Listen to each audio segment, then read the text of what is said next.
was on an elite level. That's Ryan Garcia in terms of pure talent. Right. Yeah. But I don't know. You're on the fence. Really you say know. Ryan. I think Ryan's going to win this fight. Our for informant sure. here caught up with Ryan and asked his prediction, among other things. Check it out. High Stakes, The Ring Magazine. Give us a prediction. What's going to happen?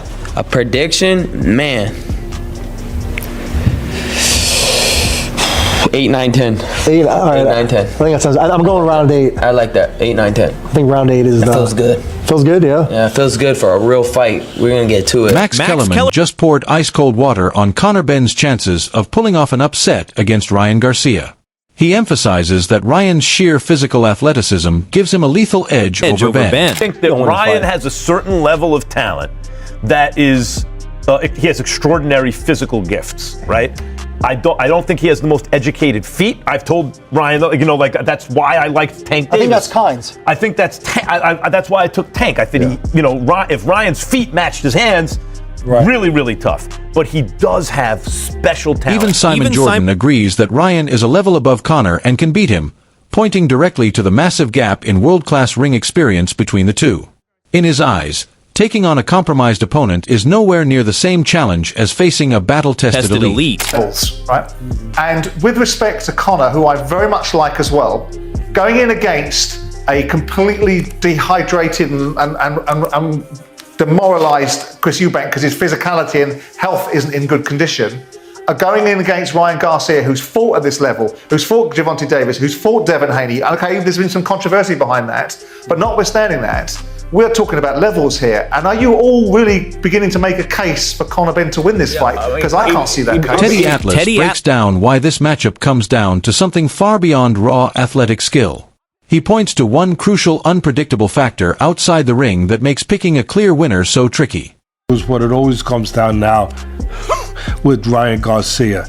Psychologically, where is he? Mentally, where is he? Which Ryan Garcia is going to show up? Does he even know? I think that's what it comes down to. I always say, I've said it for years, 75% of this business is mental. With Ryan Garcia, it might be 95%. I mean, he's not used up physically. He's still young. He's fine physically.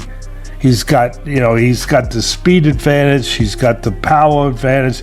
He's more quick twitch. He's more explosive. He's the more explosive fighter here. He's got that real good kind of left hook. He throws it to the head or the body. He's a talented, athletic fighter. While acknowledging who holds the edge on paper, Teddy Atlas cautions that this fight carries a massive element of risk. For him, predicting the outcome depends entirely on a variable no trainer can control. Favor Garcia the way the bookmakers are. But again, the X factor here, the big if, and it's a big if, it's the elephant in the room. Is he okay mentally? Where is he at? You got to it's gambling. You got to take a gamble. You got to guess. Is he right mentally?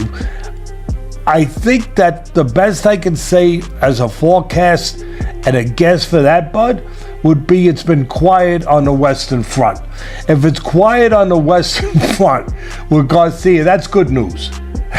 If there's no noise, then maybe things are good. Where mentally he's in a good place. And if I'm going to go with that, I'm going to say I favor Garcia. Meanwhile, Ryan Garcia isn't showing a shred of doubt about how this fight unfolds. He views this bout as a statement opportunity, making it clear that his opponent simply isn't equipped for what's coming. I don't feel anything from him. I'm telling you, it's going to be one of those things where it's like butter. I cut him off and boom. You're going to see, it's going to be one of those performances that people will be like, all right, Ryan's here.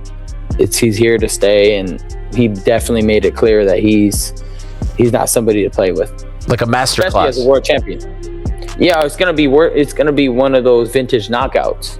Remember I said my last fight, it's gonna be a RG classic. This is gonna be a throwback RG where he gets knocked out cold. Left hook? I don't know. You'll see. You're saying about 5th round, right? That's what you're feeling? 5 rounds and below. 5 rounds? Rounds. Damn. Yeah. Anything sub 5 rounds? Anything sub 5 rounds is a disappointment, but I will still finish the job. On his end, Ryan Garcia approaches the matchup with absolute confidence in his superior skill set. He believes the hype surrounding his opponent will quickly evaporate once they step inside the ropes. He can't punish me. He's not good enough as a fighter, but I do like his little energy. I think he's cool, but he's in for a rude awakening, him and his whole team. They know it. They're probably telling me, hey, man, you have a good chance to win a title, man. This is your dream. Yeah, they're hyping it up, but in the back of their mind, they know, nah, you're not ready. You don't feel like he's on your level, basically? Nah, not at all. I'm going to make that very clear. Former world champion Sean Porter weighs in on how their styles clash, favoring Garcia's long-range attributes to control the action. However, having shared rounds with Ben himself, Porter warns against underestimating the Brit's toughness and adaptability. I think that fight, based off of how Ryan Garcia just looked in his last fight, I mean, it looks like he beats Conor Benn. Conor Benn has a style that matches what Ryan is good. You know, the style clash favors Ryan Garcia because of his speed, because of his power from the outside. So definitely a tough fight for Conor Benn. Again, based off of Ryan's last fight, I would say 60-40. Ryan Garcia wins that fight, possibly KO, but Conor is very, very tough, and that's what I already knew about him, but I got to see it firsthand when we sparred. He's much more versatile than Sean Porter breaks down the fight from two distinct angles, identifying Garcia's technical dynamic as a serious threat to Benn on paper, but drawing from personal experience inside the ring, he highlights Benn's ability to adjust and stay dangerous, always ready to stir the pot. It's very, very tough, and that's what I already knew about him, but I got to see it firsthand when we sparred. He's much more versatile than we saw in the first fight with Eubank. Comes back in a rematch against Eubank. We see the versatility, we see the speed, the foot movement, and things of that nature. Those were the things that I saw in sparring when I sparred with him. Just 4 easy rounds or whatever, which let me know that he could beat Chris. The first fight, I said, man, he just was hyped up. He got caught up in the moment. The second fight, he comes back, and as most of us would, I would have come back much different in the second fight with Kell Brook. You kind of learn some things about your opponent, and you see their speed, their power, and you're more ready for it in the second one. Rolly Romero delivers a ruthless assessment of Conor Benn's fundamental skill level. Rather than giving credit to potential opponents, Rolly uses a harsh comparison to make it clear just how far below elite level he thinks Benn really is. Burn out, huh? Anyone, Devin Haney might knock him out cold.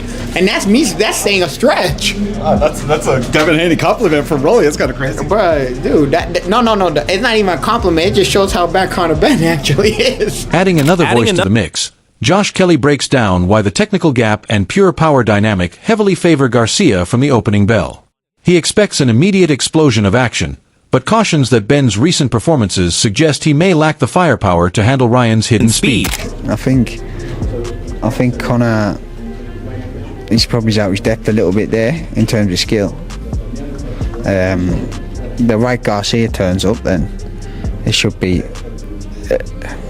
really deal with Conor in a spiteful fashion, but we'll soon see. That fight will catch fire straight away. First round, boom, fireworks. So I Conor doesn't look as though he's punching as hard as he was before, especially at 147, where he boxed pro grade. I expected him to be able to get him out there, but it didn't come to fruition. But Garcia punches hard and he's fast. The shot you don't see coming is the one that He breaks down how specific tactical mechanics and predictable power delivery define how this fight plays out depending on the distance.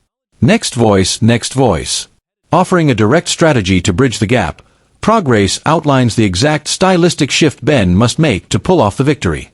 He ultimately leans toward a Benn upset, provided the contest turns into a total war of attrition.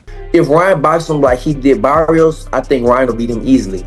But if they get into a dogfight, I would go more Conor's way, because Conor's a fighter. Conor's not polished. Conor is a fighter. The thing is, Conor hits very hard, but you see it. Now, one day, maybe Conor does see this, and he'll just try to hide his punches a little bit. When you're strong, you want to have sneaky power. But Conor has a lot of power, but you just see it all coming. You can see everything coming. With him, I was just like, man, he can't hit me with the right hand. That's all. You know, if you hit me with the right hand, it'll probably hurt a lot. But I was like, you know, not a big one. And for the most part, he didn't really hit me with big right hands. He hit me with a lot of hard body shots, which, you know, it was all right, but he didn't really have too much of a good jab. His jab was like a flicking jab. He opened his hand and flicked it a lot, but his right hand was hard, and I knew it was gonna be hard, but I didn't let him hit me with it because I saw. And then when he did, I can